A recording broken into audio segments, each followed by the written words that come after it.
నువ్వు గ్రహించవలసిందంటే నాకు నచ్చినట్లు కాదు, నా తండ్రికి నచ్చినట్లు నేను బ్రతుకుతాను. చెప్పలు కూడా మొదలు గట్టి గట్టి గట్టి గట్టిగా హాలేలుయా.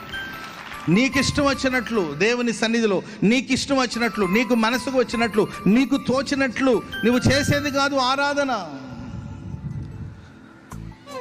నా పట్ల దేవుని ప్రణాళిక ఏంటి, నా పట్ల దేవుని చిత్తం ఏంటి, నా పట్ల ఆయన ఉద్దేశం ఏంటి తెలుసుకొని నీ చిత్తమే సిద్ధించుగాక.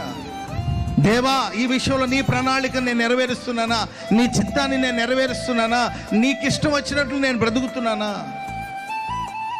నా తండ్రికి ఇష్టం ఆయన ఇష్టం చొప్పున నేను ఎల్లప్పుడూ చేస్తున్నాను కనుక ఆయన నన్ను ఏనాడు ఒంటరిగా విడిచిపెట్టలేదు. ఆయనకి ఇష్టమైన దాన్ని నేను ఎల్లప్పుడూ చేస్తున్నాను కనుక ఆయనను ఒంటరిగా ఎప్పుడు విడిచిపెట్టలేదు. దైవ చిత్తాన్ని ఎవరైతే నెరవేరుస్తారో వాళ్ళని క్షణమైన దేవుడు విడిచిపెట్టాడండి. ఆమేన్ చెప్పండి గట్టిగా. మనతో ఉన్నాడు. భూమి ఆకాశాన్ని సృష్టించిన సర్వశక్తి గల దేవుడు మనతో ఉన్నాడు.